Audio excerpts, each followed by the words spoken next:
हम आपके सामने वर्ण विचार लेकर प्रस्तुत हुए हैं। मुखरित ध्वनियों को उच्चारित करने के बाद हमें उसे लिखने की आवश्यकता पड़ी। हम जिस शब्द को भी उच्चारित करते हैं उसको हमें वर्ण के रूप में निर्धारित करना पड़ा।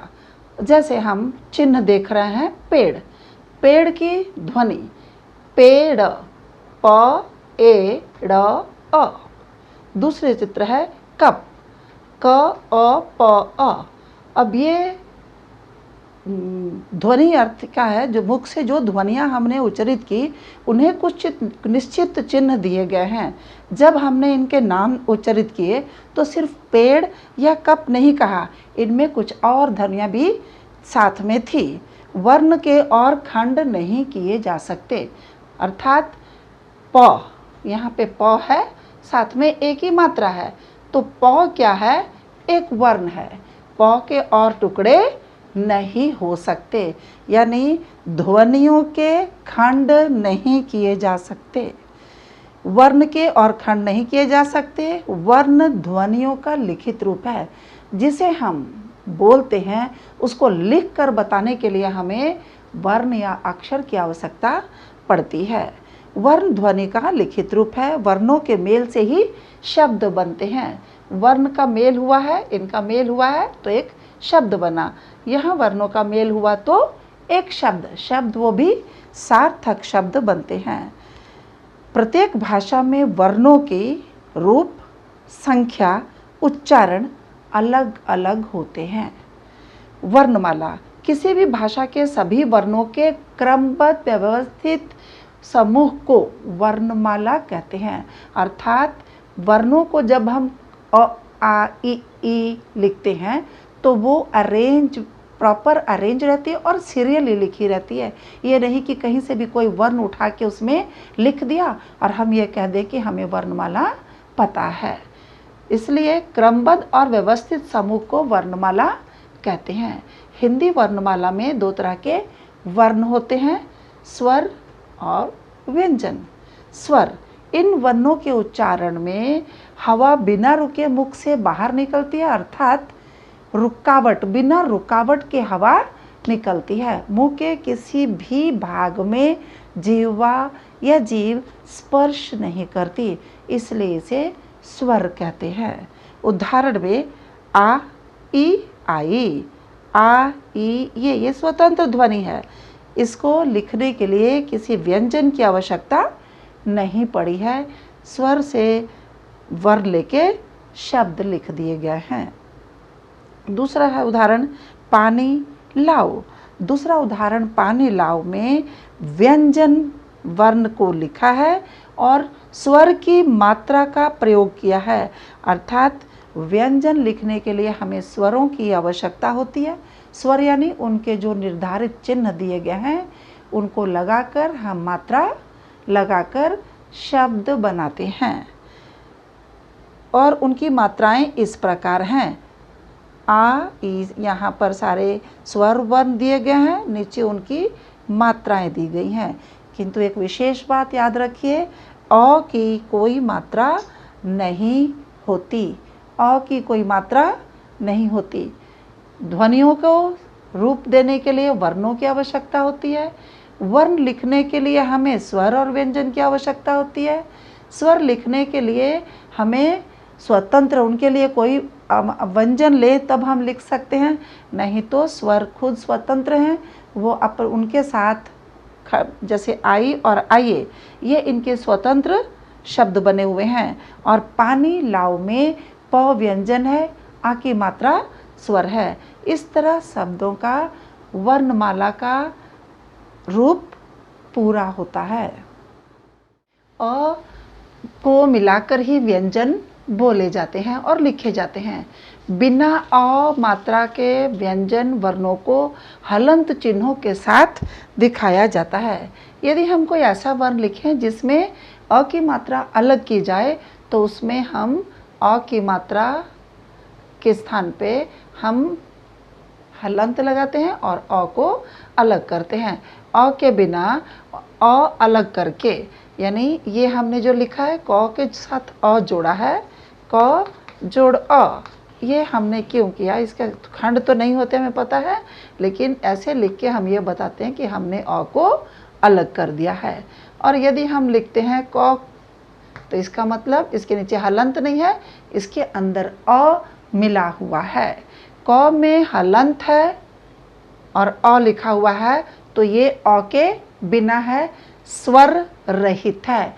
अ स्वर वर्ण है, इसीलिए अ के बिना यानी स्वर के बिना अ अलग करके दिखाया है।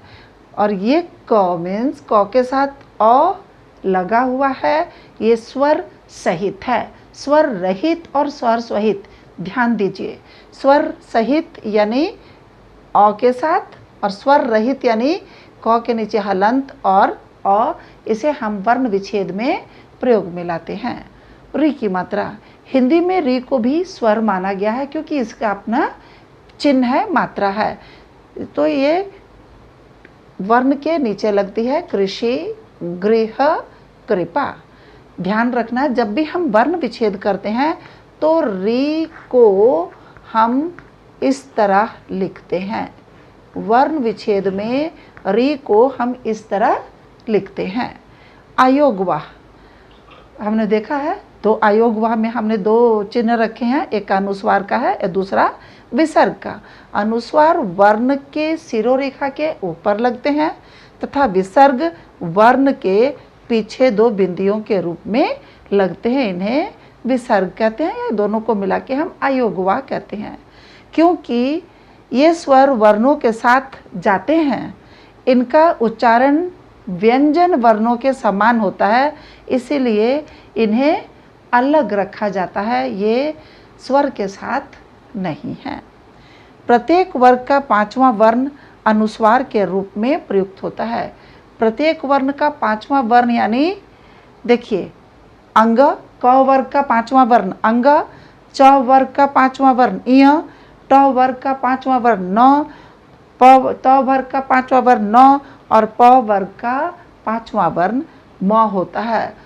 तो ये सबको हम जब भाषा के रूप में लिखते हैं तो हम शिरोरेखा के ऊपर बिंदी के रूप में प्रयोग करते हैं, इसीलिए स्वर में नहीं जाते हैं, क्योंकि व्यंजन के साथ, उसका व्यंजन के साथ चिन्ह लगता है, व्यंजन के रूप में प्रकट होते हैं। इनके उच्चारण करते वक्त हवा केवल नाक से निकलती है, इसे शिरोरेखा के ऊपर बिंदी चिन्ह द्वारा दर्शाया गया है। अब ये देखो पांचवा वर्ण गंगा, ग में अंगा, गंगा, लेकिन यहाँ अंगा हट के बिंदी के रूप में आ गया। डंडा, डंडा का देखिए ये पांचवा वर्ण है, यहाँ शिरोरेखा के ऊपर संभव म है, यहाँ बिंदी के रूप में, और यहाँ चंचल चौ वर्ग का इयो है और ये ऊपर आ गया बिंदी के रूप में यानी अनुस्वार के रूप में। मंद में नौ है, यहाँ आ गया अनुस्वार के रूप में। तो यह सब समझ में आ गया होगा आप सबको कि यह व्यंजन वर्णों के समान है। इनका हम व्यंजन वर्ण को ही, पांचवें वर्ण को ही हम बिंदी के स्थान पर डालते हैं। विसर्ग, इसका उच्चारण करते वक्त ह की ध्वनि निकलती है, तत्सम शब्दों में ही इनका प्रयोग होता है, जैसे अतः, प्रातः, स्वतः आदि। उच्चारण में लगने वाले समय के आधार पर हम जो ध्वनियाँ बोलते हैं, जो शब्द हम बोलते हैं, उनको उच्चारण करते हैं, उसके आधार पर वर्ण को, अक्षरों को तीन भागों में बांटा गया है।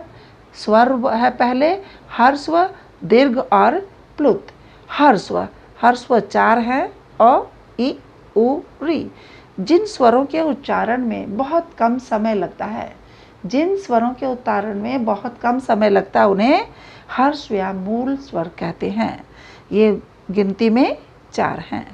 फिर है दीर्घ, दीर्घ स्वर में हर स्वर से 2 गुना समय लगता है, इसमें बहुत कम लगता है, दीर्घ में इससे 2 गुना समय लगता है। उन्हें, इनकी संख्या है, इनकी संख्या होती है 7। यह है आ, ई, उ, ए, ऐ, ओ, औ। अब है प्लुत स्वर। ये प्लुत स्वर, जब हम इसका उच्चारण करते हैं, जिन स्वरों को उच्चारण करते समय इन दोनों स्वरों से ज़्यादा समय लगे, 3 गुना समय लगे, उसे प्लुत स्वर कहते हैं। जैसे ओम, आपको समझ में आ गया होगा। अ का कोई मात्रा नहीं होती। री की मात्रा को हम ऐसे लिखते हैं वर्ण विच्छेद करते समय, र ऐसे विसर्ग और अनुस्वार को अयोगवाह कहते हैं, क्योंकि ये स्वरों के साथ तो रहते हैं किंतु इनका 5वां वर्ण इस तरह प्रयोग होता है, शिरोरह के ऊपर बिंदी के रूप में प्रयोग होता है। यहाँ विसर्ग ज़्यादा करके संस्कृत शब्दों में ही प्रयुक्त होते हैं, हिंदी में इनका प्रचलन बहुत कम है। जैसे अतः, प्रातः, वस्तुतः आदि स्वरों के 3 भेद हैं। हर्स्व यानी कम समय, दीर्घ यानी 2 गुना समय, प्लुत यानी 3 गुना समय।